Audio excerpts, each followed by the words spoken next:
मुख्यमंत्री योगी आदित्यनाथ का दावा था कि अगर उत्तर प्रदेश के किसी भी जिले में कोई शोहदा किसी लड़की से छेड़छाड़ करेगा तो अगले चौराहे में उसे यमराज खड़ा मिलेगा।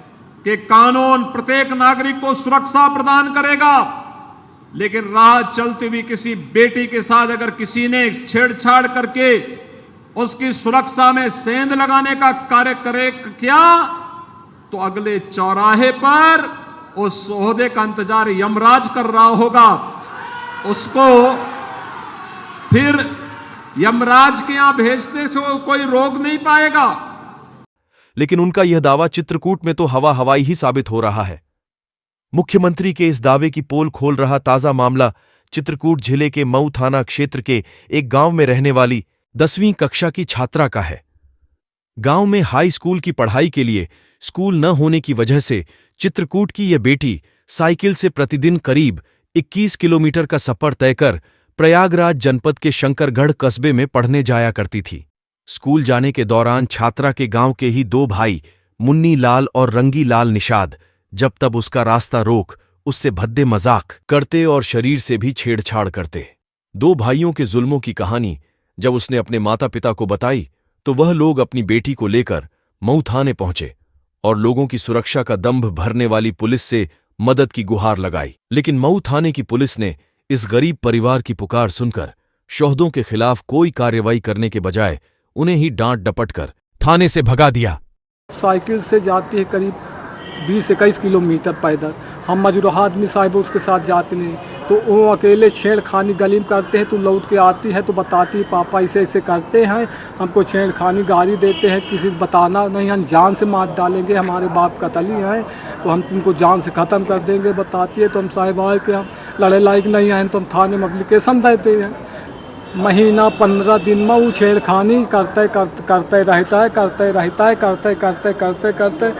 फिर से अब परसों तो साहब हमारी लड़की गई थी, पापा की कोई सुनाई नहीं आई। मऊ पुलिस के इस गैर जिम्मेदाराना व्यवहार की शिकायत करते हुए इस परिवार ने चित्रकूट के पुलिस अधीक्षक को रजिस्टर्ड डाक से पत्र भेज उनसे न्याय की गुहार लगाई, लेकिन तब भी पुलिस ने कोई कार्रवाई नहीं की, जिससे आरोपी शोहदे और मन बढ़ हो गए और गरीब की बेटी के साथ आए दिन रास्ते में छेड़खानी करने लगे और किसी से बताने पर जान से मारने की धमकी देने लगे। 2 दिन पहले फिर से आरोपी शोहदों ने लड़की के साथ छेड़खानी की। लड़की ने यह बात अपनी मां से बताई, लेकिन पुलिस से मदद की कोई उम्मीद न होने की वजह से मां बेटी आंसुओं बहाती अपनी किस्मत को कोसती रहीं। रोज रोज की जलालत और मार डालने की धमकी ने छात्रा के मन मस्तिष्क पर ऐसा प्रभाव डाला कि दूसरों के द्वारा मार दिए जाने के बजाय उसने खुद को ही खत्म कर लेने का फैसला कर लिया और अपने घर में फांसी के फंदे से लटक कर मौत को गले लगा लिया। हमको जान से मारे कहते तो अपने ना आत्महत्या कर जाए, इनके जान से इनके हाथ से कहे मारी हम चले। हमारी लड़की ऐसे फांसी लगा के मारे, कायली के मारे साहब फांसी लगा के मर गई थी। बेटी की मौत के बाद एक बार फिर इस परिवार को पुलिस के जोर जुल्म का शिकार बनना पड़ा। बेटी की मौत की सूचना देने जब उसके परेशान माता पिता मऊ थाने पहुंचे तो पुलिस ने न सिर्फ उनकी थाने में बंद कर बेरहमी से पिटाई कर डाली, बल्कि उनके शिकायती पत्र को फाड़कर फेंकते हुए मोबाइल भी पटक दिया। कल जब लड़की ने आपकी आत्महत्या कर लिया, जब पुलिस से बताने गए तब क्या हुआ? वहाँ गए साहब तो कहे हटो साले यहाँ से भागो, तो हमारा जितना पूरा पहले तो कागज यहाँ से ले लें, देखिन पढ़ीन, यहाँ साले ना लिख जाई, भागो साले यहाँ से। तो फिर हुई हम कहें साहब हमारे का गतवा दे दे, तो साहब मार पीट फिर शुरू कर दी। बहुत बुरा साहब मारी नहीं, जीवन में इतना नहीं मार का इतना मारी ने। हमार लड़की घर में पड़ी, हमका मार लगता मैं गुच्चम दोनों जन का लड़ाई दीवार में मारी नहीं। फिर हमका ऊँचाई के बंद कर दी नहीं। अब औरत का साहब दुआरे बैठाए रहे हैं। फिर अपन जो मन सोचिन हो अपने साहब एप्लीकेशन बनाई के अब हमका दई दी नहीं, कहें जेल चलो तुम्हारी लड़की का सारे पीएम करवा देते हैं, क्या करोगे साले। कुछ देर बाद जब थाने की पुलिस को घटना की संवेदनशीलता का अंदाज हुआ तो अपने मन मुताबिक मुकदमा लिखकर एफआईआर की कॉपी दे उन्हें ही बच्ची का पोस्टमार्टम कराने के लिए चित्रकूट के पोस्टमार्टम हाउस भेज दिया। लड़की से छेड़छाड़ और जान से मारने की धमकी देने के इस मामले को पुलिस ने अगर समय रहते गंभीरता से लिया होता तो आत्महत्या करने को मजबूर होने के बजाय पढ़ लिख कर देश की एक काबिल नारी बनती।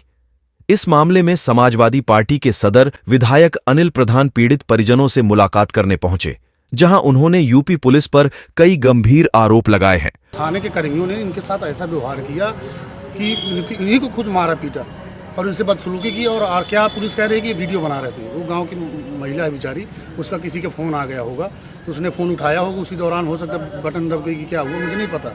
लेकिन ये अधिकार पुलिस को किसने दे दिया कि पीड़ितक के परिजनों को ही आप मारपीट करके करेंगे। तो अगर इस तरह की व्यवस्था जनपद चित्रकूट में पुलिस करें तो निश्चित रूप से पुलिस स्थानीय पुलिस की जांच करके स्थानीय पुलिस के खिलाफ कार्रवाई होनी चाहिए। और कार्रवाई इस बात के लिए भी होनी चाहिए कि किन पुलिसकर्मियों ने मारपीट किया, और इस बात के लिए भी कार्रवाई होनी चाहिए मऊ थाने के पुलिसकर्मियों पर कि ये लगातार जब 1 महीना 1.5 महीने से चिल्ला रहे थे कि हमारी बच्ची के साथ छेड़छाड़ घटना हो रही है, उस पर पुलिस ने क्या एक्शन लिया। तो इस सभी मामलों की जाँच करके पुलिस के ऊपर ठोस कार्रवाई होनी चाहिए। वहीं क्षेत्राधिकारी निष्ठा उपाध्याय का कहना है कि कल एक लड़की के आत्महत्या करने की सूचना मिली थी, जिस पर पीड़ित परिजनों की तहरीर पर मुकदमा दर्ज कर लिया गया है और लड़की के शव को पोस्टमार्टम के लिए भेज दिया गया है। कल रात्रि में थाना मऊ पर यह सूचना प्राप्त हुई कि एक लड़की के द्वारा फांसी लगाकर आत्महत्या कर ली गई है, जिस पर परिजनों की तहरीर पर धारा 306 में मुकदमा कायम कर अग्रिम विधिक कार्रवाई की जा रही है। परिजनों द्वारा यदि कोई आरोप लगाए जा रहे हैं तो उसमें सक्षम अधिकारी के द्वारा जांच कर अग्रिम कार्रवाई की जाएगी। लगातार हमारी खबरें देखने के लिए BNI 12 न्यूज़ को YouTube में सब्सक्राइब और Facebook सहित सभी सोशल मीडिया प्लेटफॉर्म्स में फॉलो करें।